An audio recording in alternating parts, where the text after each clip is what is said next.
کو مدعو کیا تو شاید ان کو یہی دفتر خارجہ کی طرف سے بتایا گیا کہ اس پر جو پاکستان کا موقف ہے وہ ہم احتیاط سے کام لے رہے ہیں. اب میں تو آبویسلی اس کو ویریفائی نہیں کر سکتا، عین ممکن ہے کہ شاید ہو سکتا ہے کہ اس طرح کا ان کو جواب ملا ہو، بٹ یہ ایک ایسا ایشو ہے جس پر مجھے نہیں لگتا کہ آپ کو بہت زیادہ احتیاط اس طرح سے کرنے کی ضرورت ہے. ایک واضح پوزیشن ہے. ایون اگر آپ سعودی عرب کی پوزیشن دیکھیں، جو اسرائیل کے ساتھ بات چیت کر رہے تھے، جو اس واقعے سے پہلے اس جو تنازع دوبارہ اس نے سر اٹھایا ہے، خود سعودی کراؤن پرنس محمد بن سلمان نے فاکس نیوز میں انٹرویو میں یہ کہا تھا کہ ہر گزرتے دن کے ساتھ اسرائیل کے ساتھ ہم ایک معاہدے کے قریب ہیں. انہوں نے بڑی سختی کے ساتھ مذمت کی ہے. آپ نے خود بھی ذکر کیا کہ سعودی ولی عہد محمد بن سلمان نے ٹیلی فون پر فلسطین کے صدر محمود عباس سے بات بھی کی ہے، ان سے اظہار یکجہتی بھی کی ہے.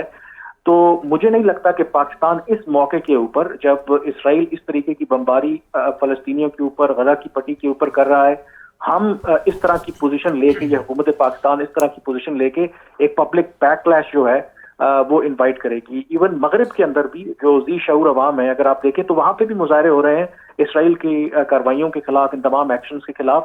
تو مجھے لگا کہ تھوڑا سا پرائم منسٹر بھی تھوڑا حیران کن تھے کہ کیا ان کی طرف سے تو کوئی اس طرح کی ڈائریکشن نہیں ہے، اور انہوں نے اپنے سٹاف کو پھر کہا بھی کہ یہ آپ رابطہ کر کے دفتر خارجہ سے پتہ کروائیں کہ آخر اس طرح کا ایشو کیا ہے. مطلب انہوں نے واضح کیا کہ ان کی طرف سے ایسا کوئی ڈائریکشن نہیں ہے یا حکومت پاکستان کی طرف سے دفتر خارجہ کو کہ آپ اسرائیل اور فلسطین کے حوالے سے موقف دینے میں کوئی احتیاط کریں. اچھا، ایک چیز اور بتائیے گا کامران کہ if you just look at 2 tweets, ایک پی ایم کا ٹویٹ ہے اس معاملے پر، اور ایک ٹویٹ ہے جلیل عباس جیلانی صاحب کا. ان دونوں ٹویٹس کو اگر آپ غور سے دیکھتے ہیں تو آپ کو کیا کوئی تضاد نظر آتا ہے؟ I mean I am referring to the same, کہ وہ ایک پیج پر ہی ہے. دیکھیں، تضاد اس طریقے سے جو ٹویٹ ہے پرائم منسٹر کا، اس میں ذرا آبویسلی وہ تھوڑا سا آپ کو ایک جو ڈفرینٹ، آبویسلی وہ دفتر خارجہ کو ڈپلومیٹ تو نہیں ہے، لیکن ظاہر ہے کہ اس طرح کے ٹویٹس جب آپ کیے جاتے ہیں تو دفتر خارجہ کے یا فارن آفس کے افسر ایک موجود ہوتے ہیں.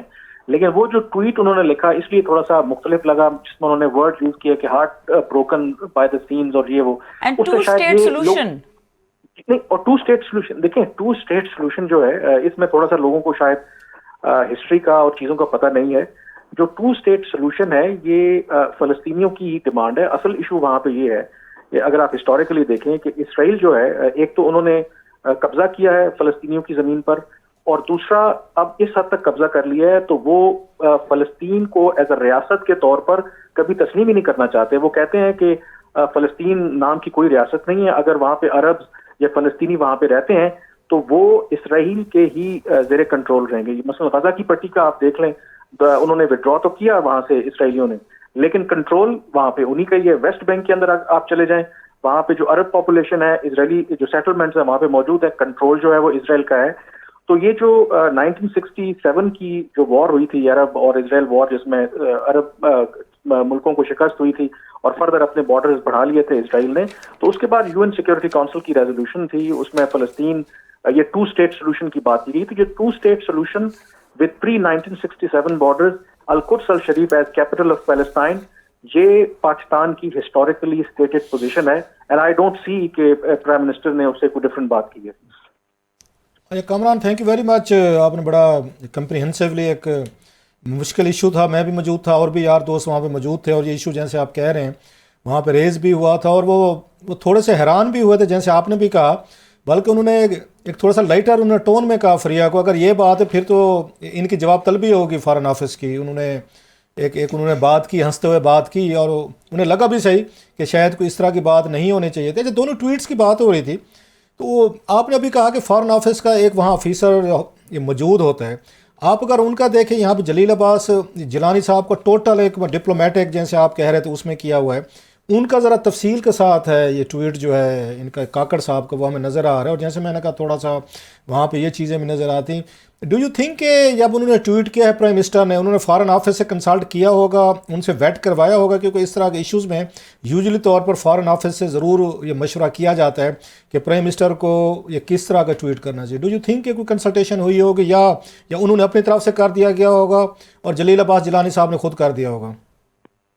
دیکھیں، جو ٹیکنیکلی تو بے شک آپ پرائم منسٹر ہیں، لیکن جو آپ کی اسٹیٹ کی پالیسی ہوتی ہے وہ کسی ایشو کے اوپر، خاص کر کے فورن پالیسی کی بات کریں، فورن آفس کا ایک افسر وہاں پہ موجود ہوتا ہے، تو پروٹوکول اور ادروائز کنسلٹ تو کرنا چاہیے، کیونکہ ایک ایسا ایشو ہے تاکہ پرائم منسٹر کوئی ایسی بات نہ کر دیں جو آپ کی جو اسٹیٹڈ پوزیشن ہے اس سے کوئی ہٹ کے ہو.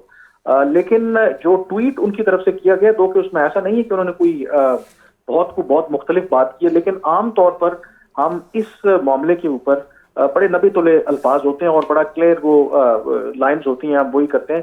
اس سے تھوڑا سا ٹریڈیشنلی وہ ہٹ کے تھا، تو شاید لوگوں کو ایک اس پہ شکوک و شبہات اٹھے. میں آپ کی بات کاٹ رہا ہوں جلیل عباس جیلانی، جی میں سوری جی کامرہ میں تھوڑی سی آپ کی بات کاٹ رہا ہوں کہ انہوں نے جو رکھا ہے نا وہاں جلیل عباس جیلانی صاحب کا ٹویٹ ہے، انہوں نے 1967 کا حوالہ دیا جیسے آپ بتا رہے ہیں، 7 تک گئے ہیں. انہیں پتا تھا کہ پاکستان کا عام آدمی جو ہے نا 2 اسٹیٹ سلوشن کو شاید انڈرسٹینڈ نہیں کرتا. اگر آپ 2 اسٹیٹ سلوشن کی بات کرتے ہیں، اس کا مقصد یہ ہے کہ آپ پھر اس کو اسرائیل کو تسلیم کر رہے ہیں. یہ کنفیوژن ہوتی ہے یہاں پہ، اور اس لیے میرا خیال ہے جلیل عباس یہ جیلانی صاحب وہ جو تھے انہوں نے عام آدمی کو ذہن میں رکھ کے ٹویٹ کیا. 1967 کا حوالہ دیا انہوں نے 2 اسٹیٹ کی بات نہیں کی جو ان کے ٹویٹ میں تھی، ان میں کاکڑ صاحب نے کیا. اور کاکڑ صاحب اگین آپ ٹھیک کہہ رہے ہیں، ہسٹوریکلی تو یہ ان کا سلوشن ہے، یہ اگین ان کو فلسطینیوں کا. سو میں اس لیے کہہ رہا تھا کہ عام آدمی اس سے تھوڑا سا الرٹ ہوا ہے، الارم ہوا ہے کہ شاید پاکستان جو ہے وہ ان کو وہ کرنے والا تھا، اس کو اسرائیل کو تسلیم کرنے والا، جس پہ سوال بھی ہوا. سو میں اسی تناظر میں دیکھ رہا تھا کہ انہوں نے ڈپلومیٹکلی انہوں نے آگے جیلانی صاحب نے اپنے ٹویٹ کو وہاں تک رکھا ہے، لیکن انہوں نے تفصیل کے ساتھ لکھا ہے. جی نہیں، جلیل عباس جیلانی آپ کو پتا ہے کہ فورن سیکرٹری رہ چکے ہیں، پاکستان کے منجے ہوئے ڈپلومیٹ ہیں، اور وہ پاکستان کی پالیسی سے بڑا واقف ہے. اور اگر وہ نہ بھی ہوں، میں خود دفتر خارجہ کرتا ہوں، جو میں آپ کو الفاظ بتا رہا ہوں کہ پاکستان سپورٹس 2 اسٹیٹ سولوشن پری 1967 بارڈرز القدس الشریف ایز اٹس کیپٹل، مطلب یہ ایک رٹی رٹائی ہماری ایک لائن ہے جو مجھے بھی یاد ہے. تو وہ بات آپ کی ٹھیک ہے کہ انہوں نے 1967 پری 1967 بارڈرز کا ذکر نہیں کیا، تو اس سے پھر لوگ ہمارے یہاں کوشچن کرتے ہیں. But I think I will give the Prime Minister a benefit of doubt. I think وہ وہی بات کر رہے ہیں جو جلیل عباس جیلانی کر رہے ہیں، یا پاکستان کی جو اسٹیٹس پوزیشن ہے. لوگوں کو شاید یہ تھوڑا سا یہاں پہ کنفیوژن بھی ہے کہ یہ چیز تو اب ریالٹی ہے کہ اسرائیل جو ہے ایز اے اسٹیٹ ایگزسٹ کرتی ہے. اب سوال یہ نہیں ہے کہ اسرائیل اسٹیٹ رہے گی یا نہیں رہے گی، سوال یہ ہے کہ کیا فلسطینیوں کو ان کا حق خود ارادیت ملے گا، کیا فلسطین ایز این انڈیپینڈنٹ اسٹیٹ بن پائے گی، یہ سب سے بڑا سوال ہے. تو اب اس پہ تمام دنیا کے ممالک اور خاص کر کے عرب ممالک وہ یہ کہتے ہیں کہ اگر اب اسرائیل اس بات پہ بھی اگری ہو جائے، پری 1967 بارڈرز پر چلا جائے، فلسطین کو ایز اے انڈیپینڈنٹ ریاست تسلیم کر لے، تو یہ بھی ایک بہت بڑی آئی تھنک وکٹری ہوگی. کامران آپ کو یاد ہوگا مل جائیں، مطلب ماضی میں 2-3 دفعہ سلوشن ہے، حل بھی نکلے، اور اس کو بڑی حد تک یہ سمجھا گیا کہ شاید یہ مسئلہ حل ہو گیا. جب اوسلو ایکارڈ ہوا تھا، میرا خیال بل کلنٹن نے کرایا تھا اگر میں غلط نہیں کہہ رہا، اس وقت بھی تو ہمیں یہ کہا گیا تھا کہ آلموسٹ اب ان کا فلسطینیوں کا اور ان کا اسرائیل کے مسئلے جو ہیں بڑی حد تک وہ ان کے تسلیم کر لیا گیا. لیکن پھر حماس میرا خیال ہے یہ درمیان میں آئی، یا دیگر آرگنائزیشن تھی وہ نہیں مان رہی تھی. سو فلسطینیوں کے اندر بھی تو ڈویژن ہے بہت ساری. ادروائز اوسلو ایکارڈ کے تحت تو بہت بڑا اس وقت بریک تھرو ہوا تھا، لیکن کچھ ان کے فیکشن تھے جو نہیں مانا، جنہوں نے انہوں کو ہم نہیں مانتے. سو وہ مطلب کنفلکٹ تو جاری ہے. اگین ایک گروپ کہتا ہے کہ انہوں نے ان کے ساتھ صلح کر لی تھی، ان کو رائٹس بھی مل گئے تھے، بٹ ایور ان کی ڈیمانڈ تھیں. تو دوسرا گروپ کہتا ہے نہیں جناب، ہم تو اپنی سرگرمیاں اور ایکٹیویٹیز جو ہیں جاری رکھیں گے، لڑائی جاری رکھیں گے. یہ بالکل آپ ٹھیک کہہ رہے ہیں. آئی تھنک اوسلو اکارڈ ہوا تھا 1993 میں، اور اوسلو کا جب ذکر ہے تو ناروے جو ہے اس نے میڈیٹ کروایا تھا. اور اس کے بعد ہی جو پہلے PLO ہوتی تھی، Palestinian Liberation Organization, Yasser Arafat اس کے سربراہ تھے، اور جس طرح حماس یہ جو آرم اسٹرگل کرتی ہے وہ بھی کرتے تھے. پھر انہوں نے اس کو ریناؤنس کیا اس آرم اسٹرگل کو، اور وہ جو PLO تھی وہ پیلسٹینین اتھارٹی میں کنورٹ ہو گئی. اور اس کے اندر بھی یاسر عرفات کے اوپر اب اس دنیا میں نہیں ہے، ان پر بھی الزام عائد ہوتا ہے کہ انہوں نے شاید کنسیڈ کیا، کیونکہ اس میں جو ڈفرنٹ فیزز میں تھا کہ جو ویسٹ بینک اور غزہ اسٹرپ وغیرہ ہے اس میں پیلسٹینین انڈیپینڈنٹ اسٹیٹ کی بات نہیں کی گئی تھی، اسرائیل کے انڈر ہی پیلسٹینین اٹانومی کی بات کی گئی تھی کہ ان کو جو ہے نا اٹانومی مل جائے اور وہاں پر پیلسٹینین اتھارٹی جو ہے اپنے معاملات چلا سکے. اور اگر آپ مجھے if I am not wrong کہ جو اسرائیل کے پرائم منسٹر تھے جنہوں نے اوسلو اکارڈ سائن کیا تھا، I think if I am correct, ان کو بعد میں جو اسرائیل کے رائٹ ونگ وہاں پہ لوگ تھے انہوں نے شاید ان کو اسیسینیٹ کر دیا تھا، اف آئی ایم کریکٹ، کہ انہوں نے چاہا تھا کہ انہوں نے یہ بیٹریل کی ہے. تو دونوں طرف سے آپ صحیح کہہ رہے ہیں کہ اس اوسلو اکارڈ کو فلسطین کے لوگوں نے بھی نہیں مانا تھا، پھر بعد میں حماس کی شکل میں یہ تحریک بن کر ابھری. اور جو اسرائیل کے اندر وہ بھی وہاں پر جو ہارڈ لائنرز ہیں وہ کہتے ہیں جی کہ فلسطین کا تو کوئی وجود ہی نہیں ہے, یہ ہماری پرکھوں کی زمین ہے, ہم یہاں پہ ہزاروں سال پہلے تھے, جو مطلب ڈسپیوٹڈ ایک چیز ہے. ابھی بات ہو رہی تھی کہ پاکستان نے اتنا ہارڈ ہٹنگ سٹانس نہیں لیا. اس پہ بہت سارے لوگ یہ تنقید کر رہے ہیں کہ جو روایتی طور پر ہارڈ سٹانس لیتے تھے, بڑا پاورفل ایک میسج آتا تھا پاکستان کی طرف سے, اب نہیں کیا.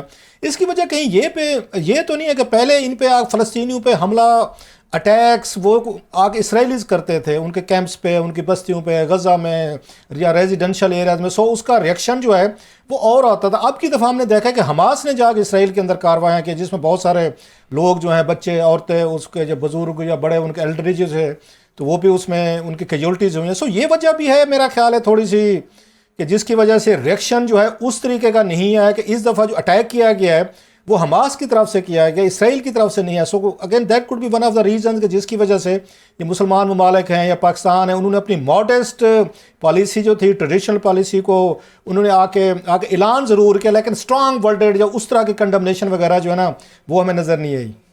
You are absolutely right. I think اس کے اندر جو حماس جس طریقے سے آبویسلی وہاں پر اسرائیل کے اندر سویلین بھی مارے گئے ہیں, خواتین بھی, اور ایون کہ وہاں پہ جو لوگ پارٹی کر رہے تھے, سنا کہ ایک جگہ کے اوپر 250 لوگ وہاں پہ مارے گئے.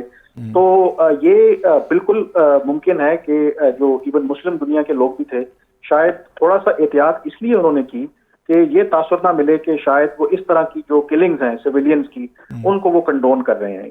ایون UAE جو ہے مسلم ملک ہے, اس نے تو اسرائیل کی مذمت کی ہے. انہوں نے کہا ہے کہ اس طرح سویلین کو مارنا بالکل بھی قابل قبول نہیں ہے. اسرائیل کی ہے یا حماس کی؟ اسرائیل کے لوگ جو مرے ہیں جو حماس نے کی ہے. مطلب ہم کی سٹیٹمنٹ دیکھیں, مطلب حماس کی انہوں نے مذمت کی, آپ یہ کہہ رہے ہیں حماس کی مذمت. آپ نے پہلے اسرائیل کا کہا, میں اس لیے میں کہ شاید ہاں اسرائیل کے اندر جو حماس نے جو کلنگ کی اس کی انہوں نے مذمت کی ہے. تو یہ ڈیفینیٹلی ایک پاسبلٹی ہے. اور شاید پاکستان ظاہر ہے کہ چیزیں خود ہمارے حالات اتنے کمپلیکیٹڈ ہیں, اتنی چیزیں مشکل میں ہیں, تو ہم تھوڑا سا وہ دیکھتے ہیں کہ اچھا کیسے چیزوں کو آگے لے کے چلنا ہے.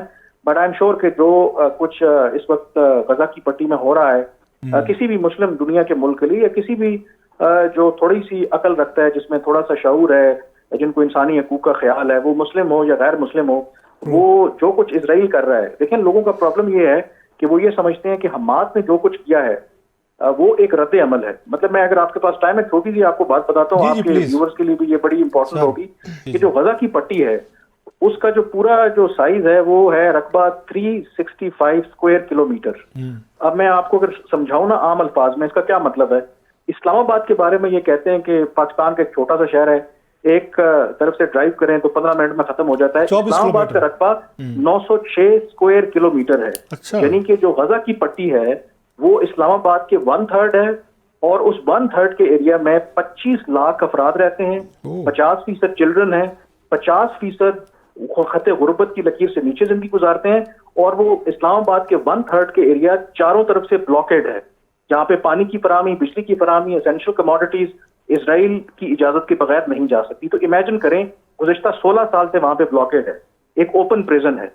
تو کیا وہاں سے رد عمل آئے گا یا نہیں آئے گا؟ یہ جو مغرب ہے یا اس طرح کے لوگ ہیں وہ سمٹمز پہ بات کرتے ہیں, روٹ کاز کی تو بات نہیں کر رہے. اور اسرائیل اتنے عرصے سے بمباری کر کے ہر روز بچے وہاں پر انوسنٹ لوگوں کو مارتا ہے, اس پہ تو کوئی بات نہیں کرتا. اب آپ کیا دیکھ رہے ہیں کہ اس کا ریئیکشن کا, جیسے آپ نے کہا اور اس پہ کہا آ رہی چیزیں, دونوں سائڈ سے سویلین انوسنٹ لوگ جو ہیں دونوں سائڈز پہ کیجولٹیز ہوئی ہیں, وہاں پہ بھی ہوئی ہیں, اسرائیل کے اندر بھی جیسے کا انوسنٹ بہت سارے لوگ جو ہیں ان کی کیجولٹیز ہوئی ہیں. اب بیچارے یہ فلسطینین ہیں, ان کے بچے عورتیں, ہم یہ بمبارڈمنٹ دیکھ رہے ہیں تو ویری ہاریبل وہ چیزیں ہم نے دیکھی. پہلے وہاں سے سین ہے terrible scenes, of course human tragedy کسی کی بھی ہو بڑی وہ تکلیف دہ ہوتی. اب ہم دیکھ رہے ہیں جیسے غزہ کی بات کر رہے ہیں, اس پٹی کی بات کر رہے ہیں, وہاں پہ بہت زیادہ اس طرح کے ہیومن ٹریجڈیز جو ہیں وہ جنم لے رہی ہیں. تو اس کا کیا اینڈ ہونے والا ہے؟ یہ پھر وہی ہوگا کہ 1000-2000 کے ہر دفعہ 3-4 سال بعد اتنی بڑی لڑائی ہوتی ہے, پھر سیز فائر ہو جاتی ہے, اور اس درمیان میں مجھے یاد ہے 3-4 سال پہلے بھی ہوا تھا, 800-1000 بندہ اس وقت بھی دونوں اطراف سے مارا گیا تھا, سیز فائر ہو گئی, پھر آرام سے دونوں بیٹھ گئے تھے اور لوگوں کے بچے مارے گئے تھے. اب آپ کو لگتا ہے وہی پھر ہوگا کہ پھر یہاں پہ 2-4 ہزار بچہ مارا جائے گا, انسان مارے جائیں گے دونوں سائڈ سے, پھر کوئی آئے گا, سیز فائر ہو جائے گی؟ دیکھیں لیٹس ہوپ کہ جتنا جلدی یہ اس پہ سیز فائر ہو, کیونکہ دونوں طرف سے کوئی بھی معصوم جانے ہیں وہ one lost life is too many. لیکن پرابلم اس میں یہ ہے کہ جو اس وقت اسرائیل ہے جس موڈ میں ہے, مثلا ان کے وزیر دفاع نے جو بات کی کہ وہاں پر جو غزہ کی پٹی کا پانی, بجلی, تمام جو اشیاء جاتی ہیں وہ انہوں نے بند کر دی ہیں. کوئی یہ بہت سے جو انڈیپینڈنٹ مائنڈیڈ لوگ ہیں, ہیومن رائٹس کو ایکٹیوسٹ ہیں, وہ کہتے ہیں کہ یہ ایک وار کرائم ہے کہ آپ ایک کلیکٹیو پنشمنٹ دے رہے ہیں 25 لاکھ لوگوں کو یہ تمام ناکہ بندی کر کے. اور پھر بات ہو رہی ہے گراؤنڈ آپریشن کی بھی, تو آلریڈی جو ٹینکس وغیرہ اور باقی ساز و سامان اسرائیل نے غزہ کی اسٹرپ کے بارڈر پہ پہنچا دیا ہے. اور اتنے ڈینسلی پاپولیٹڈ ایریا میں اگر وہ کرتے ہیں کوئی اس طرح کا زمینی آپریشن, 2014 میں بھی انہوں نے کیا تھا, ناکامی ہوئی تھی ان کو. خدشہ یہ ہے کہ جس طرح کی بیکنگ اب اسرائیل کو مل رہی ہے آفٹر حماس نے جو کیا ہے, تو لوگوں کو خدشہ یہ ہے کہ وہاں پہ بڑے پیمانے پر جو اسرائیل ہے حماس کو ختم کرنے کے نام پر ایک قتل عام کر سکتا ہے. اور اگر ایسا ہوتا ہے تو یقینی طور پر حالات مزید سنگین ہوں گے. اور جو وائسز ہیں ایک کامران ایک اور آ رہی ہے چیزیں کہ اس میں میرا کہ ایرانین حکومت نے سب سے زیادہ ہم نے دیکھا ویلکم کیا ہے, اوپنلی کیا ہے. مسلم ورلڈ میں جیسے آپ کہہ رہے ہیں اس طریقے کا اپریسیشن جو ہے نا حماس کی ان اٹیکس کی نہیں ہے. وہی سویلین والی بات جو آپ نے کی ہے اس وجہ سے وہ تھوڑے سے اپنے آپ کو روکا ہے انہوں نے کہ اٹیک جو ہے یہاں سے ہوا ہے, لہٰذا انہوں نے اپنی پوزیشن تو ریٹریٹ کیا, لیکن اس طرح کا سٹانس جو نہیں لیا گیا. اب یہ کہا جا رہا ہے کہ جیسے آپ نے بھی کہا کہ سعودیز ہیں یا وہاں پہ گلف کنٹری جو تھے وہ تقریباً ان کے ساتھ ان کو یہ ایک آپ کہہ سکتے ڈپلومیٹک جو ریلیشن شپ تھے آلموسٹ فائنلائز تھے. تو کچھ سمجھا جا سکتا ہے جو باتیں آ رہی ہیں کہ ایرانین نے اس کو سیبوٹائز کیا ہے اور وہ نہیں چاہتے تھے کہ اسرائیل کے ساتھ اس میں مڈل ایسٹ میں ان کا امن ہو, سکون ہو یا ان کے تعلقات ٹھیک ہوں. یہ بھی مطلب کسی حد تک آپ مانتے ہیں کہ ان حملوں کے پیچھے جو الزام لگ رہا ہے کہ شاید ان کی سپورٹ وربلی صحیح تو وہ موجود ہے ایران کی؟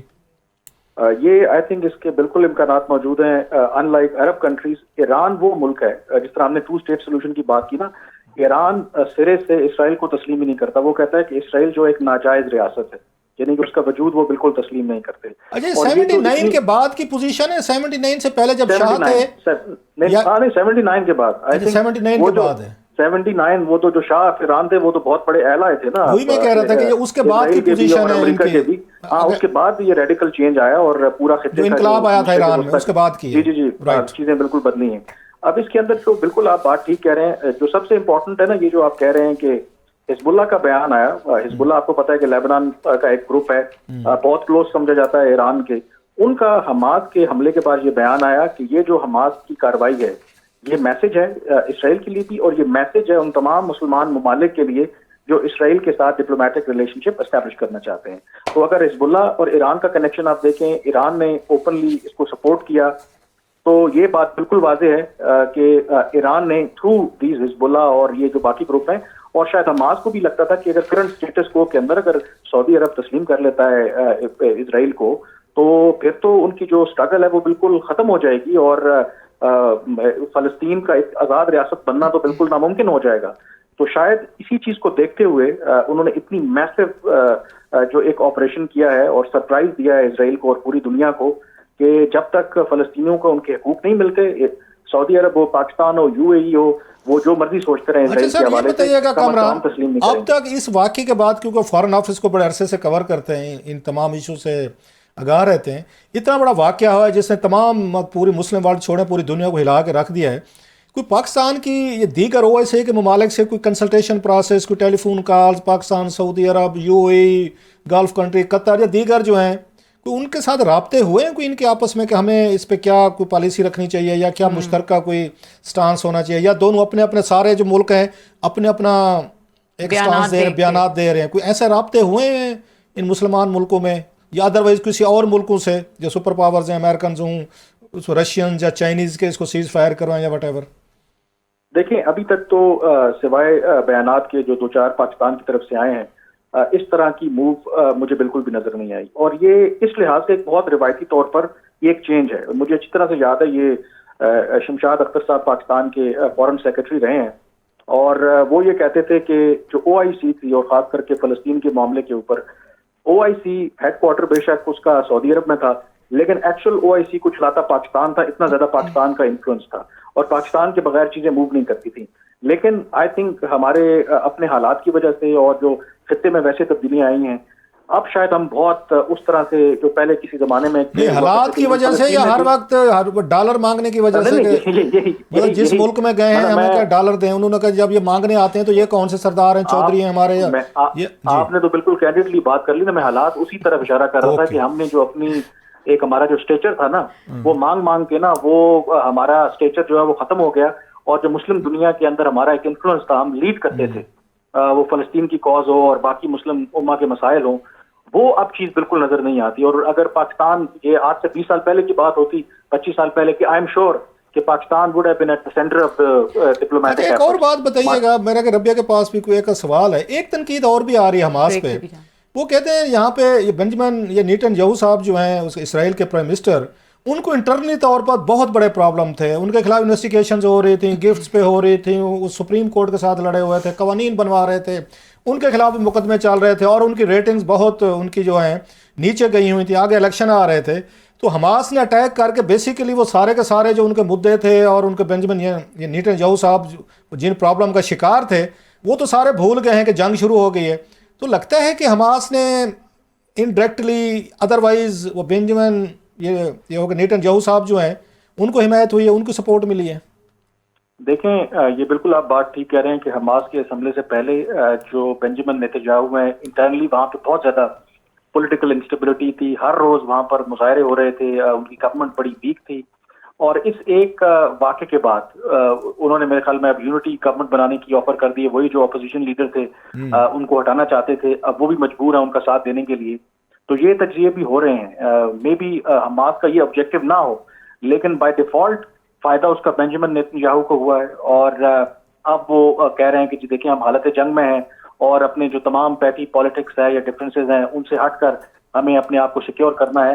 تو نیچرلی آپ کو پتا ہے کہ ہر جگہ پہ جہاں بھی پالیٹیشینز ہوتے ہیں وہ جو بھی اس طرح کی سچویشن ہوتی ہے اس پہ ایڈوانٹیج لینے کی کوشش کرتے ہیں. تو اس موقع کے اوپر بھی I think it is absolutely clear کہ حماس کا جو بھی آبجیکٹو تھا اس کا کہیں نہ کہیں فائدہ جو ہے جو بنجمن نیتن یاہو کی ایک کمزور پوزیشن تھی اس کو ریوائیو کرنے میں یہ بالکل بنجمن نیتن یاہو کو جو ہے فائدہ ہوا ہے. بہت شکریہ کامران. اچھا سوری پوچھنا تو پوچھیں کامران صاحب, کوئکلی اگر آپ یہ بتائیں کہ یہ ایک یہ کہا جا رہا ہے کہ it's a failure of the Israeli agencies, اور دوسرا یہ جو اس کا جو ریئیکشن ہے اس کو حماس نے پہلے کیلکولیٹ کیا تھا, کیونکہ اب ہم دیکھ رہے ہیں کہ قیدیوں کے تبادلے میں بھی کچھ نرمی دکھائی جا رہی ہے, اور اس کے علاوہ جو OIC کو ریکویسٹ کی گئی ہے. تو آپ کو لگتا ہے کہ کچھ سچویشن آؤٹ آف کنٹرول ہوئی ہے یا ان کو پتا تھا کہ اسی طرح معاملات آگے بڑھیں گے؟ دیکھیں یہ جو دوسری آپ بات کہہ رہے ہیں نا کہ یہ اسرائیل کی انٹیلیجنس ایجنسیز کی, یہ ایک بہت بڑا سوال وہاں پہ اٹھ رہا ہے کہ اتنا بڑا حملہ حماس کی طرف سے گراؤنڈ, ایئر اور مطلب جس طریقے سے انہوں نے راکٹ اور سب وہ فائر کیے.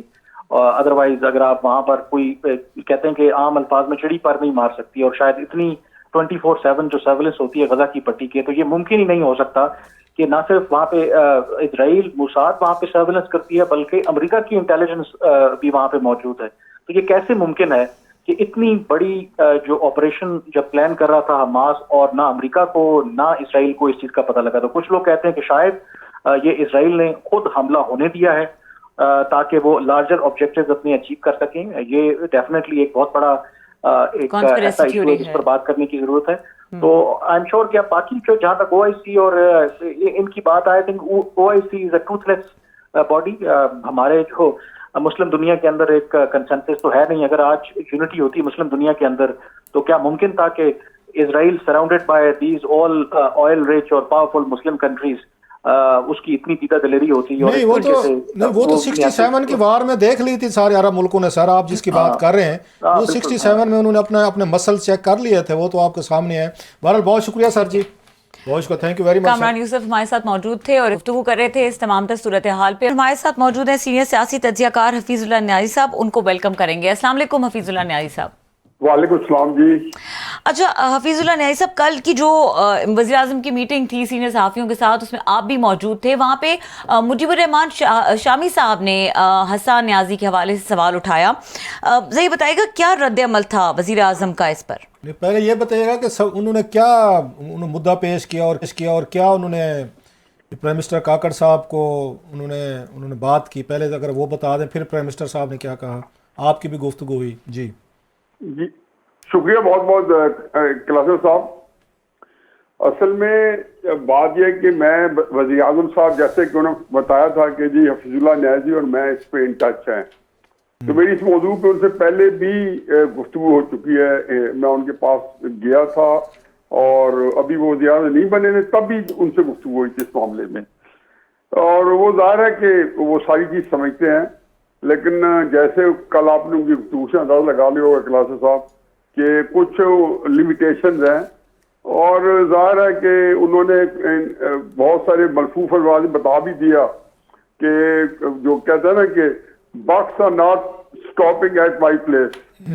کہا انہوں نے تو بکس جو ہے نا وہ تو کہیں اور رک رہے ہیں. تو اس لیے لیکن اس باوجود 12 لوگ ایک بہت ذمہ دار پوزیشن پہ ہیں، اور مجھے اکیلا بھی وہ لے گئے. اس کے بعد میرے ہاتھ پکڑ کے جب آپ لوگ سارے جا رہے تھے تو مجھے ہاتھ سے پکڑ کے وہ ایک سائڈ پہ لے گئے، اور وہاں پہ انفیکٹ انہوں نے مجھے بتایا کہ انشاءاللہ اس کو دیکھتے ہیں. ابھی تو چونکہ حالات بہت دگردوں ہیں تو ہم اس کو ایکسکلوسیولی ڈسکس کریں گے، لیکن چند ہفتوں بعد. میرا تو صرف اس وقت یہ تھا، میں کوئی اس لمبے چوڑی کوئی وہاں اسی حسان کی رہائی کے لیے تو کوئی بات کر ہی نہیں رہا ہوں.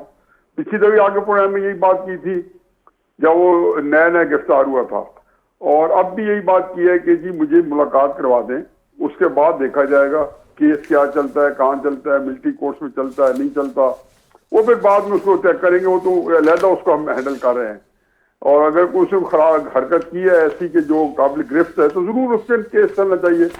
لیکن جو پاکستان کے مروجہ آئین اور قانون ہے اس کے مطابق چلنا چاہیے. یہ ماورائے آئین اور ماورائے قانون اگر ریاست ہی ایسے کام کرنا شروع کر دے اور وہی ہمارے اشارے توڑے اور وہی ہمارے قوانین توڑے اور وہی لوگوں کے بارے میں قانون اور آئین سے بالا تر ہو کے اپنے آپ کو جو ہے وہ کنڈکٹ کرے تو پھر تو ملک کا ایسا سمجھے کہ باجا بچ چکا ہے، پھر بنانا ریپبلک. آپ کو جو ان پرائم منسٹر صاحب نے جو ایشورنسز کروائی ہیں، مطلب ہے آپ نے بھی بات کی کہ ہم کوئی حسان کی رہائی کی بات نہیں کر رہے، نہ ہم یہ کہہ رہے ہیں جی آپ ان کو بغیر ٹرائل کے چھوڑ دیں.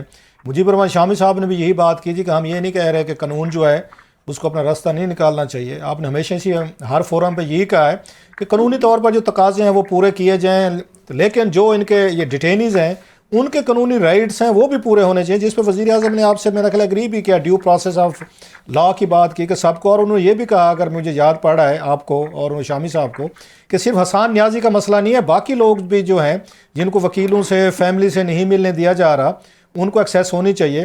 تو آپ ان سے سیٹسفائیڈ ہیں جو انہوں نے آپ کو یہ باتیں کی، ہمارے سامنے بھی کی، اور آپ کہہ رہے ہیں بعد میں بھی انہوں نے سائڈ پر لے کر گئے آپ کو؟ اصل میں کلاسر صاحب میں سیٹسفائیڈ تو تب ہوتا ہے جب میری کوئی ایکسپیکٹیشن ہوتی. اچھا، مجھے زندگی میں ہر بندے سے جس سے میرا تعلق رہا ہے نا، دوست ہے اور کوئی جن سے میں واقفیت ہے یا نہیں بھی ہے، تو مجھے کم از کم ان کی لمیٹیشنز پتہ، ان کی اسٹرینتھس اور ان کی ویکنیسز اور ان کی جو کوالٹی جو ہے آف پرسنالٹی اس کا مجھے پورا ادراک ہوتا ہے. میں کبھی کسی سے غیر ضروری توقع نہیں رکھتا.